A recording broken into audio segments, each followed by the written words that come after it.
It's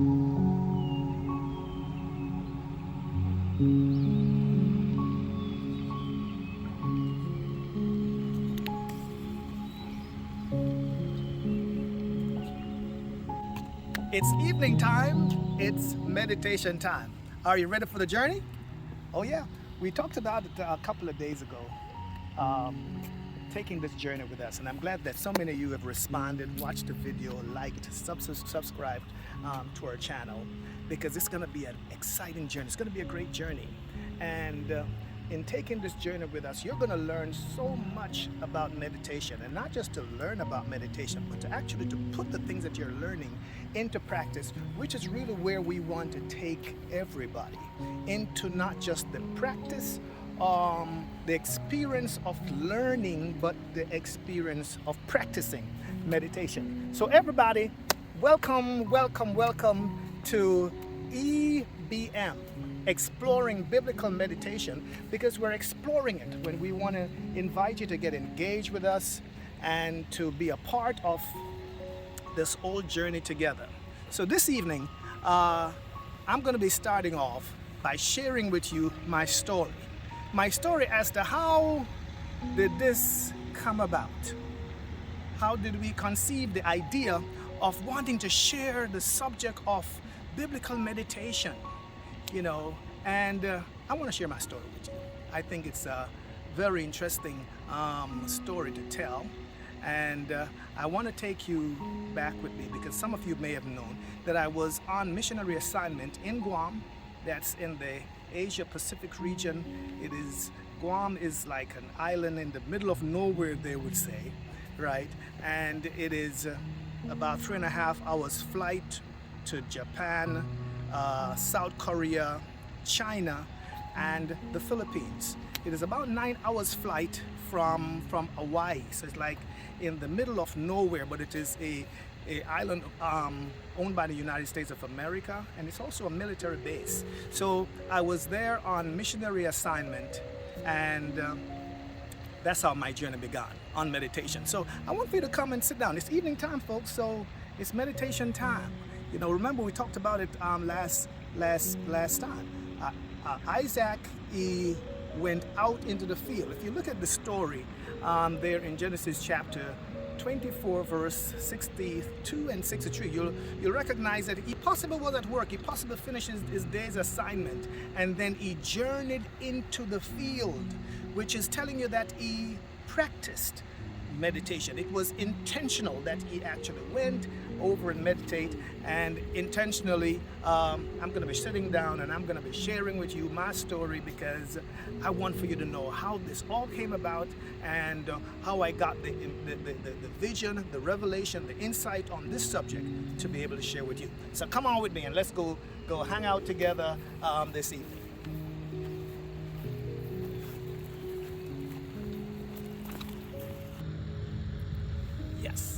Yeah, I want to share my story with you. It was November 2019. My wife was over there with me in Guam, and it was somewhat the anniversary of the first time I went to Guam, because the first time I went to Guam, it was November of 2016. And I just felt within myself that I wanted to do what would have given me some greater insight from the Lord as to my purpose there and so on. So I decided I was going to go into fasting and prayer for a couple of days, for 3 days. So I told my wife about it and said to her I would break my fast every day and continue the fast for 3 days.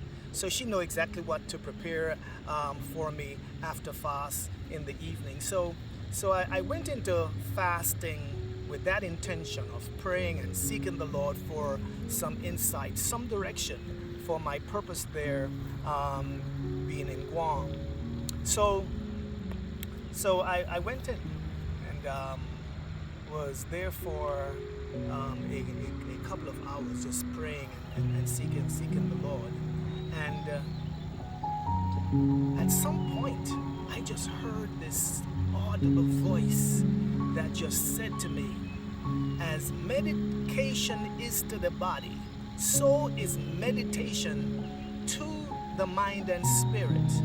And when I heard that, it is as though I just went off into another realm, and God just began to reveal things to me, just began to reveal things to me about meditation, and I was having such an awesome time in God's presence and in that state of meditation, because now it was not me praying as much as God was sharing things with me, revealing things to me, and it was so insightful. So I actually stayed into that place of fasting for 3 days. But the difference with this one is that I did not come back out until after the third day. So my wife didn't see me, she didn't hear from me or anything for 3 straight days. I never experienced hunger, I never experienced weaknesses or anything. It was 3 intense days of just being in God's presence and being in that place of meditation. It is at that point that I actually recognize that there is something that could be called meditation and fasting. And I know we're accustomed to fasting and prayer, but there is something that we could think about as being meditation and fasting. We'll talk about that in other sessions. But coming out of that time of fasting, I got real hyped and interested in the subject of meditation. So I started to research meditation because I wanted to know.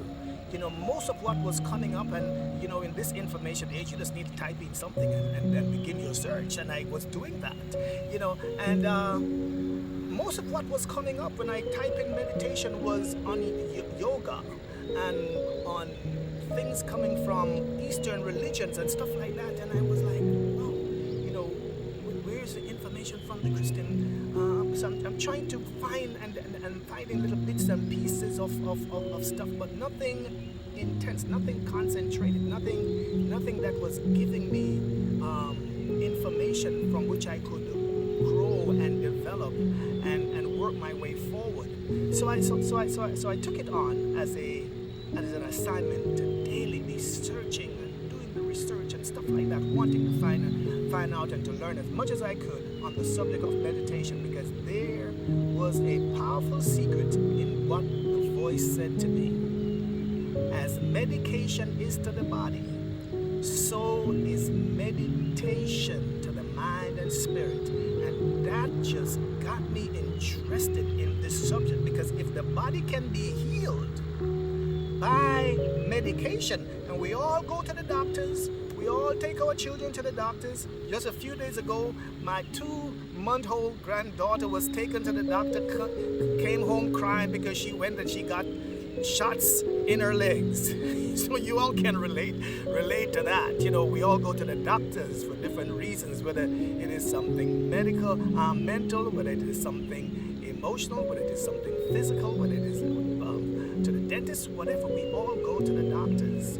And I recognized that there was something powerful in this that God was revealing to me when he likened it in this way, when he explained it in this way, when he uttered it in this way. As medication is to the physical body, so is meditation to the mind and the spirit. That's a powerful secret, and that's what we're going to try to unpack and to share with you as much as we can. But so it didn't stop there. So I daily started this whole thing of researching meditation and so on. So from what I was seeing, a lot was coming up on yoga and the different physical exercises and stuff like that. And I remember some time ago hearing somebody, it was a minister who said that yoga was not of God.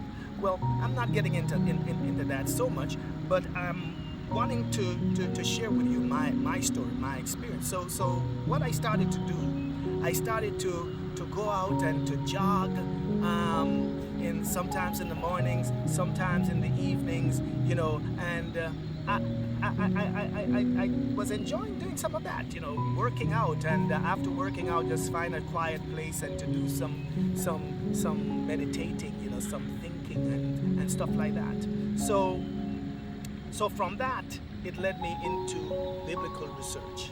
So I started to research the scripture. What's there in the scripture? So I can think of scriptures that I would have learned from primary school, Psalm chapter 1, blessed is the man who walketh not in the counsel of the ungodly, nor standeth in the ways of sinners, nor sitteth in the seat of the scornful, but his delight is in the law of the Lord, and in his law doth he meditate there. And I knew those scriptures, and I said, but hold on a minute. For all the years I've been in the church, I've only heard preachers mention meditation. I've never heard anybody comprehensively taught on the subject of meditation. And that got me even more intrigued and more interested in researching the subject. So I continued my research. So I decided, okay, I wanted to look at the word meditate to see if I could break it down in syllables and to figure out what it was saying to me. So I did that, and the first part of it was easy because I got two words out of the word meditate, and the first one is medi, and the second one was tate. Now it was easy, the first one, because medi is also in medication, meditation. So now medi, when I looked up medi, it came from a Latin word which means middle or between. And I could relate to that, and that was easy. And I was like, oh, meditation. So that is something middle or between. So our medication is what we find in the middle between us and the sickness. We looked at media. Media. Well, it is the information that is between wherever it is. So that media house, that television station, that journalist stands between us and the information that they're telling us, and that's why it's so easy, I suppose, to be deceived by the media sometimes, right? So now, what struggled me was this tate. Remember, meditate. And this tate, and I'm saying, what is this tate? What is this tate? What is this tate? And I couldn't find anything to tell me what this tate was. So not being able to find any information on what this tate was, I said, God, you must know what that tate is. So I would constantly be going to God in this meditation, wanting to find out, what is this tate? What is this tate? Some of you listening to me right now might be saying, for real, what is tate? Medi, we will find that easily, and we can understand middle or between, medi, mediums. Probably you'll remember in Old Testament scriptures, there were kings who would consult with mediums, witches and so on. So this tate, though, what is this tate? Maybe you're asking the question right now, what is this tate? Anybody thinking about it? What is this tate? Well, we need to find out what that tate is, so we're going to pick up on it just after now. Were you thinking about it? This tate on the word meditate. We already figured out what medi or medi is. But this tate, to be honest with you, this puzzled me for months. And I decided I have to find out what this tate is. And I kept on, but now it wasn't something that I was any more looking for in dictionaries or in encyclopedias. I was now praying and saying, God, I want for you to reveal this tate to me. So I kept on meditating on this word. And it took me about 6 months. And one day I was in that state of meditation, and all of a sudden it just came before me. State. So now I put it back together. Meditate, state, or middle state. That fascinated me so much. So now I was not just seeing meditation as being a verb, as in something you do, but I recognize that to meditate is to go to a place. So meditation, therefore, is to go to a station. We'll talk more about that as we journey together.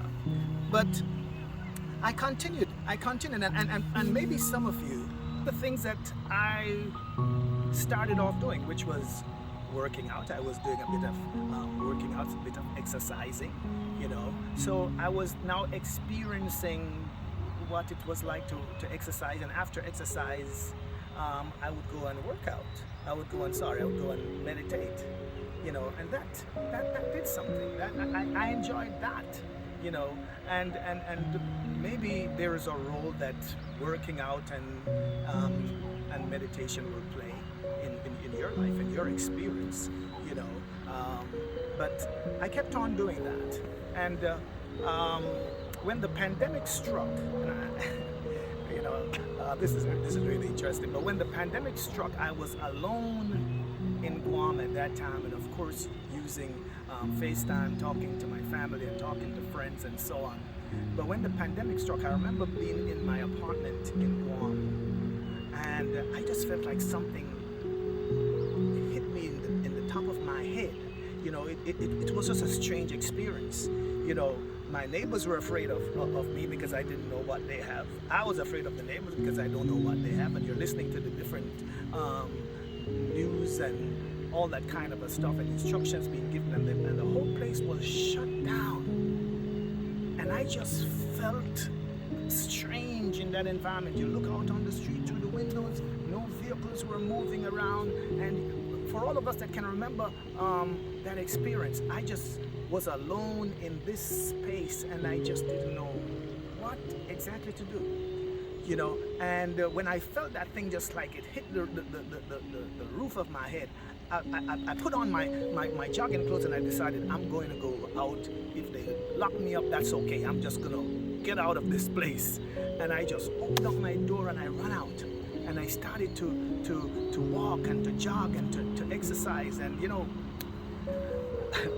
the truth be told, for years, I would never work past the pain in exercising. The moment I started to work out and start to feel pain, I stopped for years. This time though, in the pandemic, I decided I was not gonna stop. I was gonna work through the pain, because this is like pretty much all I have got. And I kept on doing it by myself, you know, days in, days out. And I kept on doing it because I needed to do something to occupy myself. But meditation also played a significant role in this particular phase that I was going through, alone, that far away from my family and everybody, and I needed to get it together. And I took on meditation and working out, and that did an amazing thing for me, because it brought me into deeper study, into deeper research, into a greater commitment towards the practice of meditation, meaning I was doing it day and night. So I wasn't just reading the scripture, that in His law, to delight in His law, and in His law to meditate day and night. I wasn't just reading it anymore, I was doing it, and I was experiencing the difference that could make in the life of an individual. And that's how I started to get into the depth of this thing. So now when I talk about meditation, I'm not just talking about meditation theoretically. I'm talking about meditation both practically, from a mental standpoint, what it does for you, from a spiritual standpoint, how it can be a blessing to you. And this is how we arrive at this point, that I thought to myself, God could not have given me this experience, this revelation, to keep it to myself. And in fact, when I look at the subject of prayer, as I mentioned in our last tape, we've been drilled in the teaching of prayer from the time I've been in the church, and this year I'm celebrating my 40th year of being in the kingdom. You know, I've been taught prayer. In fact, as a pastor, I've been drilling prayer in the people I've led, because we have been taught how to pray. We have focused conferences and retreats and you name it on prayer, but nothing on meditation. And having had 3 years of practicing meditation, it has transformed my life in so many ways, and I want to share that with you. I want to share that with you with the hope that you can recognize that the same way you see prayer as being a must and you see prayer as being a doctrine, in the same way you should see meditation as being a doctrine, a must, because it is in the scriptures from the Old Testament to the New Testament. And we've got so much fascinating stuff to share with you over the next videos. You know, so that's my story. That's my story. I hope it has been a blessing to you, and I hope it will actually inspire you to take on this subject and to make it a part of your own life, because this is going to change your life. I promise you, when you grab a hold of the practice and the understanding of the subject of meditation, I promise you it's going to change your life. So until we do the next video, remember, we're going to be sharing on the 5 W's of meditation. And I'm excited to share that with you. But before I started to share on those 5 W's, I wanted to share my story so that you could relate to how I got here and what inspired me to want to share this with everybody and want to see everybody adopt meditation as a part of their daily practice. I'm telling you, it has changed my life.